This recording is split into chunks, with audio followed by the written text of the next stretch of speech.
Good morning, my name is Lorrie. Welcome to We Are Quilters, my YouTube channel. Today we are making block 4 in the weather quilt series.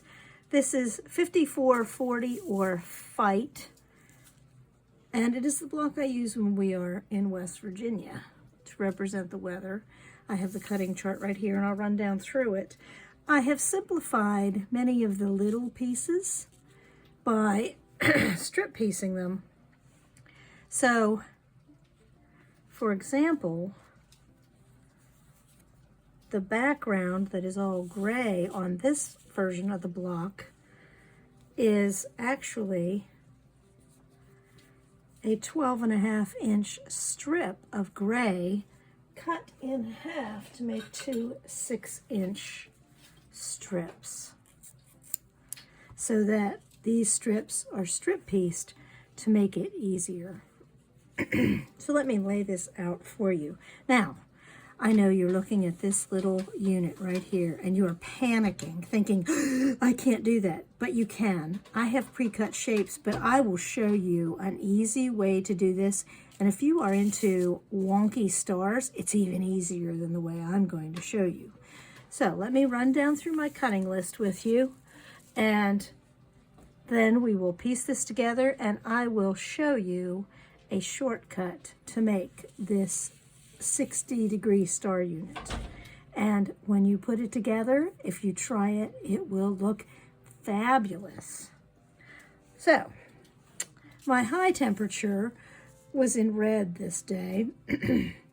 So when I say left legs and right legs, I'm talking about these pieces, legs, for the highs and then for the lows. And if you piece the star, there are different ways to, based on where you put your colors, it looks entirely different than my version of the star. I chose this because I could use 5 different colors within the star. So I usually lay it out so that I have these ones and these ones, the 2 pieces, laid out, so I'm ready to take it to the sewing machine. So I need 2 there, and I need the 2 right here so that it's easy to piece. And I'll transfer this all to a board here in a moment so that when we go to the sewing machine, it is easy to do. And by using solids, I actually did myself a favor, because I don't have to worry about right side and wrong side when I cut them. But either way, when I show you the shortcut to make this piece, it'll be easy. Trust me on this. And you're thinking, oh, I don't know. You can do it. You can do it. And then this 4 patch in the middle, I have, and these are oversized. There's the purple, there's the red, so that's ready to strip piece. And then I see I have gray and white. Oops. The gray and white one to strip piece. And the blue, which has quite a bit of white on it, but it has a blue background, so I'm counting it as blue. The blue with the gray to strip piece. So there I have all my pieces ready to go to the machine and sew. It is all transferred to a design board. After you've made a block a few times, you usually come up with the most efficient way to piece it. I start with one of the colors, the legs, and the background, both pieces. Then I do all the strip piecing, and I do some cutting and ironing and trimming, and then I bring the pieces back and finish up the units. So now we are ready to get, now that I've given you that explanation, we're ready to get sewing. And away we go to speed sew.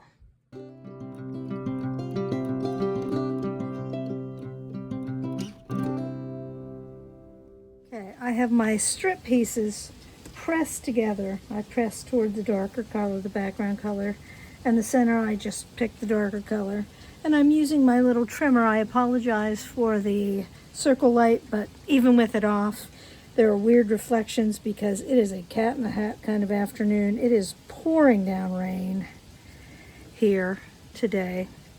So I'm going to cut my 1.5 inch pieces. I need, so 1, 2, 3.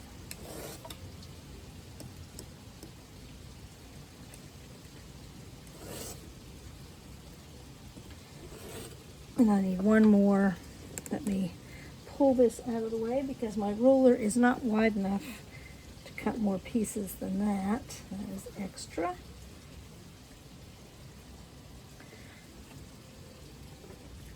And I need one more piece. I use a registration line somewhere on that ruler.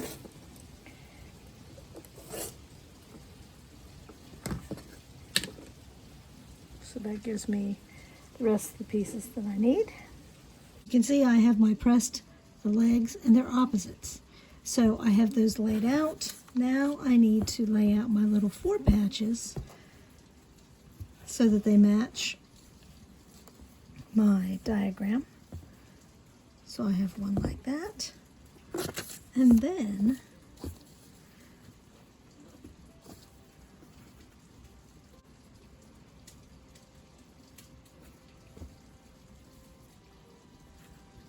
I have 2 with the white background and 2 with the blue, or 2 with the blue. Guess it's not background. The gray is the background. But now everything is laid out to finish speed sewing the units.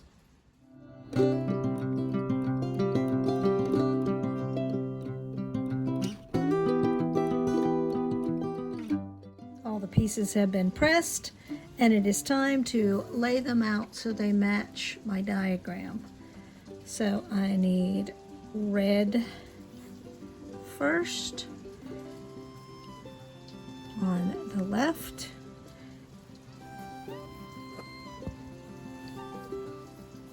and the top and bottom rows, no, they're the same, but I'll lay it out the whole way. And I'm going to place my little matching 4 patch in the center. Then I see it goes white this way and blue this way. Now it's ready to piece together like a 9 patch. This is the quick part.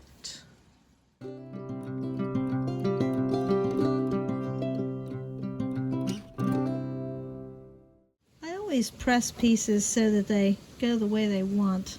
So the top piece, the top row is pressed outward because those triangles just want to go toward the solid squares.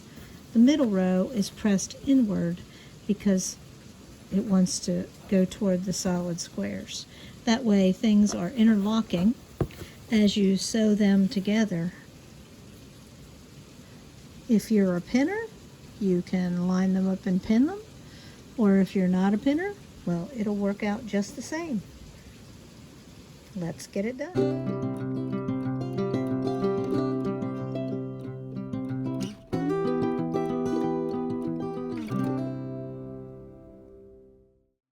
How to easily make those star point units. I told you I would teach you how to make this shape without using the AccuQuilt cutter. This is where I need to admit that I accidentally bought the wrong size cutter one time and got a 2.5 inch one, and I meant to buy the 4.5. So I have to use it now that I have it. Anyway, I cut out some paper templates.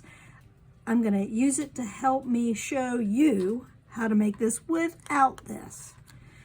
You might have a ruler that does this 60-degree triangle. I know I have one somewhere, just not in my hand.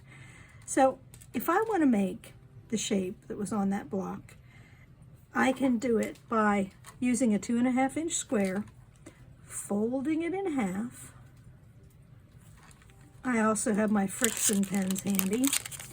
Any marking tool will work, because you're going to make the marks in the seam allowance.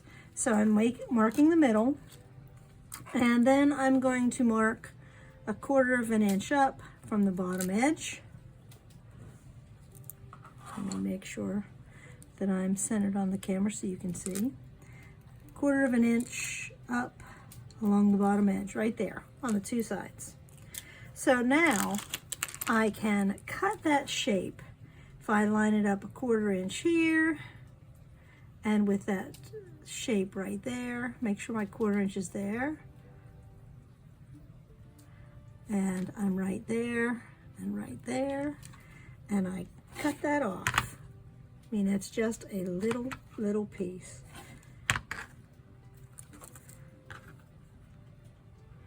And then I'm going to do the same thing on the other side. 1/4 of an inch, and that space right there. And then I get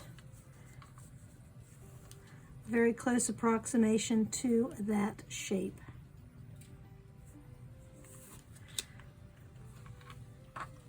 And I have seam allowance here and seam allowance there.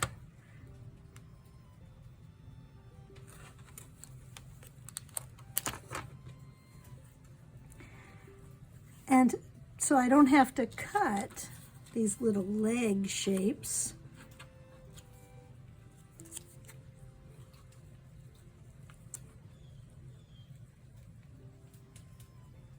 I am going to use oversized pieces and then trim it down to square. So you don't have to worry about fiddling with such fiddly little pieces. So this piece is a scrap, and you can see it has a rough edge, and this side also has a rough edge. It's over 2 inches wide. 2 inches is the bare minimum, and I think it's about 4 inches. It's a little bit shy of 4 inches, which is more than plenty big, but it's a scrap piece. So now I'm going to take it to the machine, and I'm going to sew it on like so, giving myself lots of space at the top and the bottom so I don't have to worry about it. I'll be back in just a minute. Here it is, sewn on, pressed back, and you can see that it's lots of space. And then I'm going to place the other one on the other side like so, and sew it on. Be back in a moment. So here is the finished shape, all pressed and squished flat. I know that I need 1/4 of an inch seam allowance right here.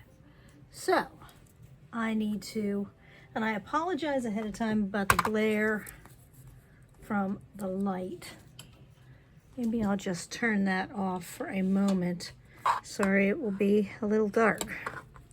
So I know that I need 1/4 of an inch, and I need this to be 2.5. So I'm going to line it up with 1/4 of an inch seam allowance there, and I'm going to cut this off.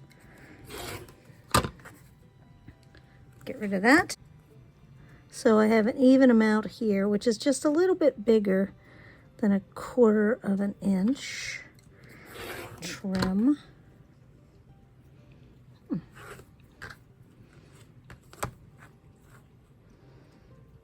Now it gets easier because I can use my 2.5 line and the line there.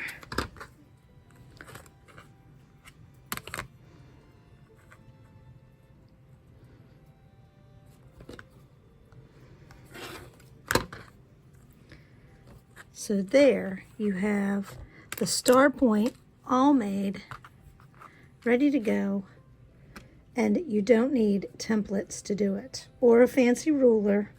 You can just use a plain old ruler.